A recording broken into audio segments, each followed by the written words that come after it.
हम और आप दिगंबर जैनाचार्य पूज्यपाद स्वामी विरचित जिनेन्द्र व्याकरण आचार्य श्री अभयनंदीकृत जैनेन्द्र महावृत्ति का अध्ययन कर रहे हैं। और इस जैनेन्द्र महावृत्ति के अध्ययन में अभी हमारी भूमिका बनी हुई है और भूमिका बनते हुए अब हम पहुंच रहे हैं जो आई उन रीलृक ए ओंग आई औच आदि सूत्र हैं। उन सूत्रों में जो व्यवस्था बताई गई है कि अण क्या है, इण क्या है, इक क्या है, इच क्या है, तो इसको बताने के लिए यहाँ पर कुछ विशेष सूत्र आपके बीच में है। अणुदित स्वस्यात्मना भाव्योत्ता पराहा। अण अण प्रत्याहार, अण प्रत्याहार हो, उदित हो। उदित का मतलब होता है ऊ की इत संज्ञा जिसमें हो उसे उदित कहते हैं।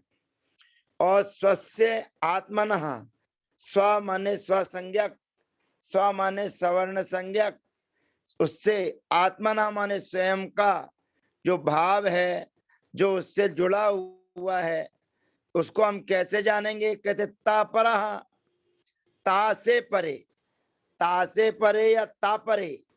कहने का अभिप्राय यह है कि सामान्य बोलचाल की भाषा में हम ह्रस्व का उच्चारण करना चाहते हैं तो कार शब्द लगा देते हैं, अकार।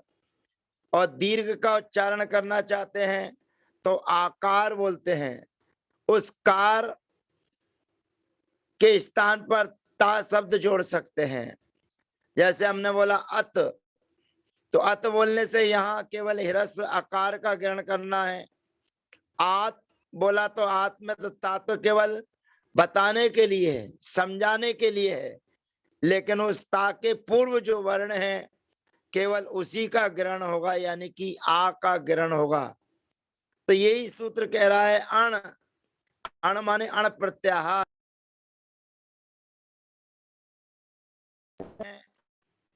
वे अण प्रत्याहार के बाद उत इत, कु चू टू तू पू, यहाँ पर बताया गया कि कु में ऊ है, उसका अनुबंध हो जाता है, इत संज्ञक हो जाती है। तो अण जो ग्रहण किए हुए हैं वे स्वस्य माने अपना, स्व माने अपना, ग्राहक ग्रहण करने वाला होता है, अर्थात सवर्णता को प्राप्त होने वाला रहता है। भवती माने होता है आत्मना सह, उसका जिसके साथ संबंध जुड़ा रहता है। आत्मना माने कोई आत्मा नहीं लेना, जो शब्द कहे जा रहे हैं उसके साथ जिसका संबंध जुड़ा हुआ रहता है, ऐसा भाव्य माना ग्रहण करने वाला जो शब्द है वो ता परम, ता जिसके परे हो।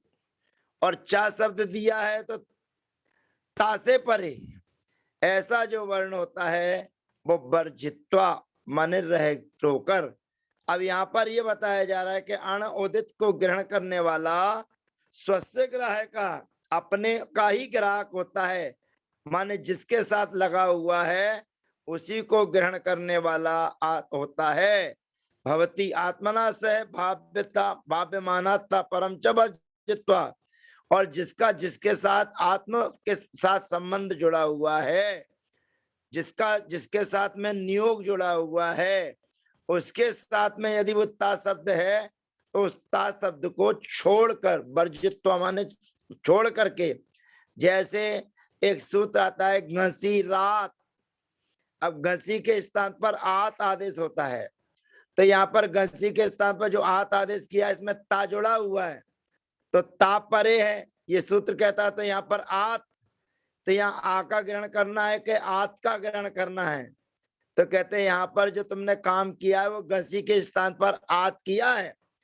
तो जहां जिसके साथ में संबंध जुड़ा हुआ होता है उसको छोड़कर, यानी कि यहाँ पूरा आत ही आपको ग्रहण करना है, यहाँ पर आ ग्रहण नहीं करना है।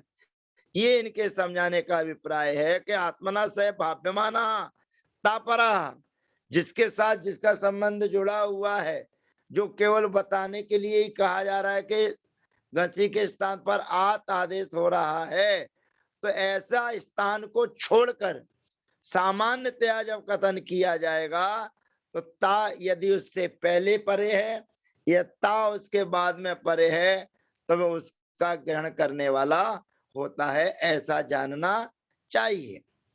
इदम अण ग्रहणम, अब ये सूत्र में जो अण शब्द आया है, कहते अण से क्या लेना, कहते सूत्रों में 2 बार अण आया है, आई उण और लण।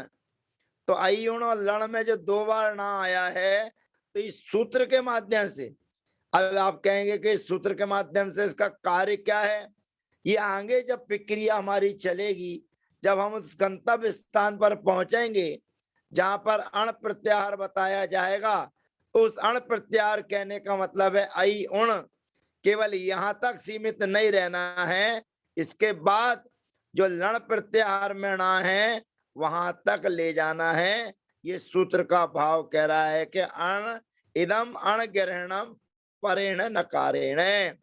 इदम माने इस सूत्र में जो अण का ग्रहण किया गया है, सबसे पहले लिखा है अण उदित, तो यहाँ अण का जो ग्रहण किया गया है परेण नकारेण, पर नकार तक लेना माने लण प्रत्याहार तक लेना। आई उण रिलक ए ओं आई ओ छह वरट और लण, तो ये पूरे अक्षर उसके अंदर आ जाएंगे, ऐसा ग्रहण करना चाहिए। अब यहाँ पर जो पीछे बताया था कु चू टू तू पू, इसमें ऊ की अनुबंध संज्ञा है, और इनमें ऊ की अनुबंध संज्ञा होने से ये पांचों प्रयोग उदिता उत इत इति उदिता, ऊ की इत संज्ञा की गई है, इसलिए ये उदित कहलाते हैं। अब जो ह्रस्व आदि आकार है, प्रदीप है, प्रादीप, तो जो आपके बीच में आया है ह्रस्व दीर्घ और पुलुत, तो इस समय यहाँ बताया जा रहा है, और उदात अनुदात स्वरित ङ और अंग माने अनुनासिक और अनुस्वार, इस प्रकार से जो व्यवस्था बताई गई है, तो इसमें आज बता रहे हैं कि तद एवं इस प्रकार से आ इति अष्टादशानाम संज्ञा, जो आ है वो आ 18 का बोधक हो गया, माने कि वो 18 की संज्ञा की गिनती बताने वाला है। तथा इकार उकार, उसी प्रकार से इकार और उकार की भी 18 का बोधक है, ऐसा जानना चाहिए। अब दोनों को 18-18 जाना, अब कहते हैं उसके बाद में रिरी आएगा, फिर लिरी आएगा, तो कहते रिरी को कैसे जानना, कहते रिरा रिकारा 63, रिकार माने रिकार 30 का होता है। कहते क्यों होता है 30 का, कहते हैं रिवर रकार और लकार की परस्पर में, रिवर्ण और लिवर्ण की परस्पर में स्वसंज्ञा मिथा, अर्थात उसकी सवर्ण संज्ञा होती है, और दोनों की परस्पर में सवर्ण संज्ञा होने के कारण रिरी जो है वो 30 का 18 का बोधक है, और लिरी में दीर्घ नहीं होता है, इसलिए वो 12 का बोधक है। तो 12 और 18 30, तो रिरी कितने का बोधक हो गया, 30 का।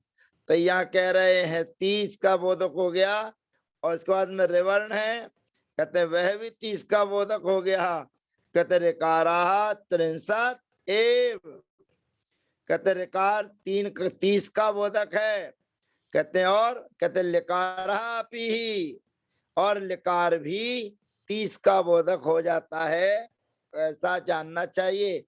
30 का बोधक होने का मतलब है ह्रस्व दीर्घ पुलुत उदात अनुदात स्वरित, इनका परस्पर में गुणा करेंगे तो 9 बन जाएंगे, और ये 9 ग संज्ञक माने अनुस्वार संदक, अनुनासिक और अंग माने अननुनासिक का ये बोधक हो जाता है। तो अनुनासिक और अनुनासिक का बोधक होने के कारण और परस्पर में सवर्ण संज्ञा होती है, और परस्पर में सवर्ण संज्ञा होने पर रिरी ह्रस्वी है, दीर्घी भी है और पुल्स भी है, परंतु लिरी जो है वो ह्रस्व है, पुलुत है, परंतु दीर्घ नहीं है। और दीर्घ नहीं होने के कारण एक के 12 और एक के 18 और दोनों की परस्पर में सवर्ण संज्ञा हो गई है, इसलिए ऋकाराः त्रिंशताः, ऋकार 30 का बोधक है। और क्या कहते हैं, कहते लिकाराः अपि, और लिकार भी 30 का बोधक है, ऐसा जानना चाहिए। अब जो इसमें जो चीजें दर्शाई जा रही हैं, हो सकता है कि जब पुनः आपके बीच में आ रही हो, लिवर्ण से द्वादश, लिवर्ण माने लिरी का, लिरी ये 12 का बोधक होता है, क्योंकि इसमें दीर्घ नहीं होता। तो 6 दूनी 12, 3 दूनी 6, 6 दूनी 12, तस् दीर्घ नास्ति। कहते ये 12 का बोधक क्यों है, क्योंकि उसमें दीर्घ नहीं होता है। एचो द्वादशानाम, कहते जो एच है, एच प्रत्याहार है, उसके भी द्वादश माने 12 भेद होते हैं। तो 12 भेद का मतलब कहते तेसाम प्रोनास्ति, उसमें प्रा माने ह्रस्व नहीं होता है। नित्यम संध्यक्षराणी दीर्घाणी, तो दीर्घ है और पुलुत है, उदात है, अनुदात है और स्वरित है। 3 दूनी 6, और उसके बाद में आगे चलेंगे गा और अंगा, तो फिर 6 दूनी 12, तो उसमें ह्रस्व नहीं होता है। इसी प्रकार से यवला दुदाहा, यवला माने या, वा और ला, ये भी 2-2 के बोधक होते हैं। इनकी भी 2-2 संज्ञा जानना। क्या क्या जानना, कहते नासिक के तर भेदात, नासिक अर्थात अनुनासिक, और इतर भेदात माने अनुनासिक के भेद से, यवला माने या वाला, इनकी भी 2-2 प्रकार की संज्ञा होती है, ऐसा जानना चाहिए। अपन कातंत्र उपमाला में पढ़े यवलेसुवा, अर्थात या वा के होने पर माँ को सामने वाला वर्ग या है तो या होता है, वाह है तो बा होता है, ला है तो ला हो जाता है। वही यहाँ कहा जा रहा है ऐसा प्रोनास्ति, यहाँ पर फुल स्टॉप आ गया। कहते यवला दुदाहा, यवल 2 प्रकार के हैं, नासिक के और इतर के भेद से। इसी प्रकार तेन दयो दयो संज्ञा, इसलिए या और ला की 2-2 प्रकार की संज्ञा होती हैं, ऐसा जानना चाहिए। तो ये हमने उनके उच्चारणों को जाना, और आगे बढ़ते हैं। और आगे बढ़ते हुए आचार्य भगवंत कुछ और दिशा निर्देश हमारे बीच में कर रहे हैं, क्योंकि ये उच्चारण स्थान बताए जा रहे हैं कि या वा ला जो है वो दुदाहा माने नासिक और अनुनासिक माने इतर भेदात। नासिक माने गा और इतर भेदात माने अंग, अर्थात अनुस्वार अनुनासिक और अनुनासिक के भेद से 2-2 हैं।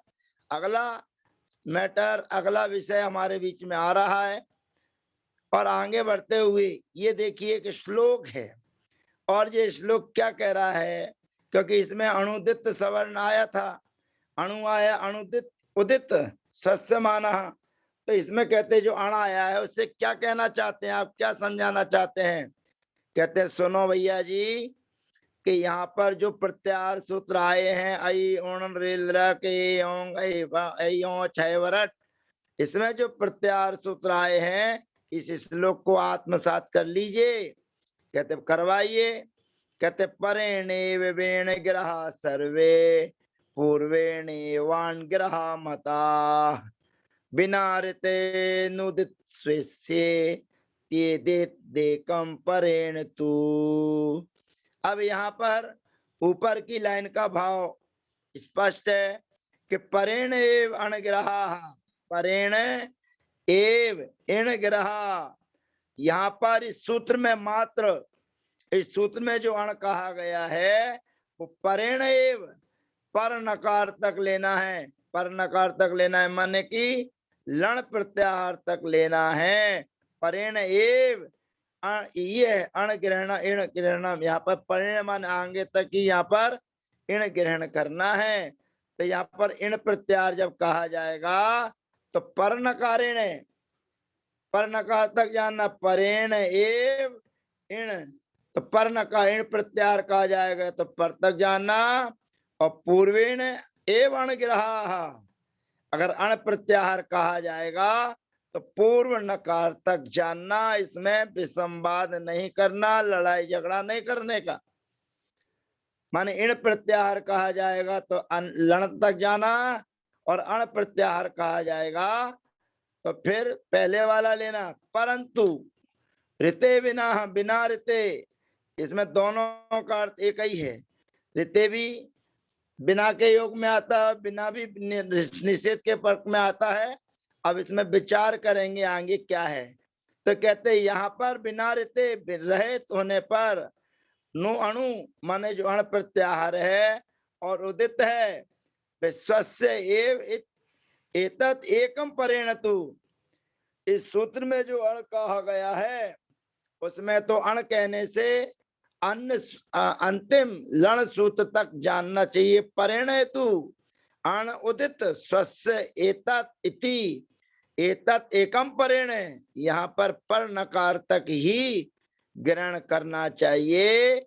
यानी कि सूत्र में जो अण कहा गया है उसका मतलब है कि हम जो काम कह रहे हैं, जो समझा रहे हैं, वो पर नकार तक ले जाना। बाकी इसको छोड़कर, इस प्रसंग को छोड़कर जहां भी कहा जाए वहां अण कहने से पहले नकार तक 3 अक्षर जानना, आ ई उ, और इण प्रत्याहार कहा जाए तो है वरट लण, यहां तक जानना चाहिए। ऐसी ये व्यवस्था को समझाने वाला सूत्र है।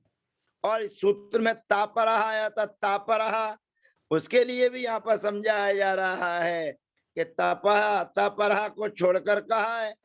उसमें लिखा है ना तपरहा वर्जित्वा, माने ता से रहित को छोड़कर कहा गया है। उसके बारे में यहाँ पर बता रहे हैं जैन महावृत्ति में आचार्य भगवंत आपको समझा रहे हैं कि एक ऐसे सूत्र आएंगे वहां पर, कहते आ अत एंग एप। तो यहाँ पर फिर आएगा आत एंग एप। यहाँ पर जो कहा जा रहा है तो यहाँ पर अत माने आ ही लेना, आत माने आ ही लेना। ऐसी व्यवस्था इन लोगों की जानना चाहिए। सूत्र है जिसमें जो भी आए हुए हैं वो सूत्र हैं। तो सूत्र जब हमारे को आएंगे उस समय समझाएंगे तो पूरी चीजें हमारे समझ में आ जाएंगी। कि अत एंग, अत माने आ, एंग माने ए और ओ, इन तीनों की एप संज्ञा माने गुण संज्ञा होती है, ऐसा जानना चाहिए। एप माने गुण, तो गुण संज्ञा होना चाहिए। यहाँ पर वृद्धि संज्ञा होती है आदि गेप, आत एंग और एप माने इनकी एप वृद्धि, एप ऐप माने वृद्धि संज्ञा, एप माने गुण संज्ञा होती है, ऐसा जानना चाहिए। काम करने वाला सूत्र क्या है? आदेप। अब यहाँ पर आत जो लिखा हुआ है, आत का मतलब है आकार, आकार का पंचमी में बनेगा आत।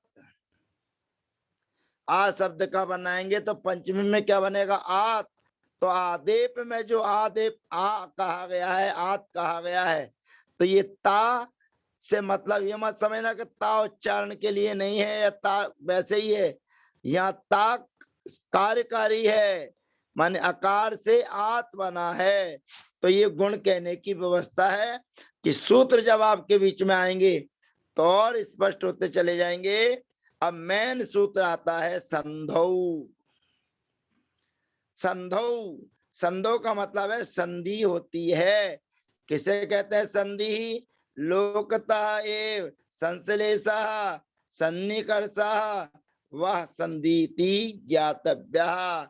लोकता माने लोक व्याकरण के अनुसार, एव संश्लेषः मिल जाना, जुड़ जाना, सन्निकर्षः बिल्कुल निकट आ जाए, समीप आ जाए, उसको संधि है, ऐसा जानना चाहिए।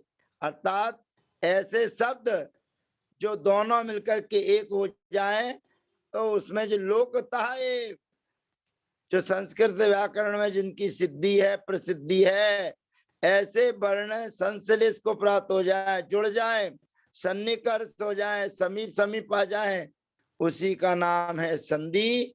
ऐसा जानना चाहिए। अब संधि हो जाने के बाद में जब बिना स्वर के कोई व्यंजन होता है, कोई वर्ण होता है, बिना अच के कोई व्यंजन होता है, यानी कि हल होता है, तो उसकी इस्प माने संयोग संज्ञा होती है। हलो नंतरा स्पहा, हलो नंतरा स्पहा। हल माने हल प्रत्याहार है, वरट लण यम गण नम। अब ध्यान रखना, हल प्रत्याहार कहने से अंतिम नहीं ले लेना कि केवल सर हल, केवल आ का ही बोध करें, ऐसा नहीं है बरड से चालू करना और हल तक गिन लेना। फिर कहेगा हाँ 2 बार आ गया तो क्या करना, कहते तुम तो एक ही बार गिनो, पढ़ो भले ही 2 बार, लेकिन 2 बार का पढ़ने का उद्देश्य अदुक्षत सिद्ध करेंगे तो सल प्रत्याहार करने के लिए, और अर्हेण सिद्ध करेंगे तो ये व्यवस्था पूर्व में आपको समझाई है। तो यहाँ कह रहे हैं 2 स्वर माने स्वरों से रहित लगातार 2 व्यंजन हो, जिनको हम और आप हल कहते हैं, है वर्ण से चालू करेंगे और हल तक ले जाएंगे। तो ऐसे वर्ण आने पर हलो नंतरा स्पहा, हल के बाद हल, हल के बाद हल अगर होते हैं तुरंत, अनंतर माने एक के बाद एक होते हैं, तो उसकी इस्प संज्ञा होती। इस्प माने संयोग संज्ञा होती है। आज भी अव्यवहिता, आज भी अव्यवहिता, अच से जो रहित है, अर्थात आई ओन रिलक एओंग अयोच, इस स्वर से अच से जो रहित है, अव्यवहिता रहित है, ऐसे शब्दों को, ऐसे वर्णों को, ऐसे हलों को, हल प्रत्याहार को इस्प संज्ञा भवंती, उसकी इस्प संज्ञा होती है, ऐसा जानना चाहिए। इस्प माने संयोग संज्ञा, इस्प माने संयोग संज्ञा होती है। तो आज हमने इस संयोग संज्ञा अर्थात इस्प संज्ञा तक की व्याख्या सीखी है। अब अगले सत्र में मिलेंगे। जय जिनेन्द्र, वंदना, सबके लिए यथायोग अभिवादन।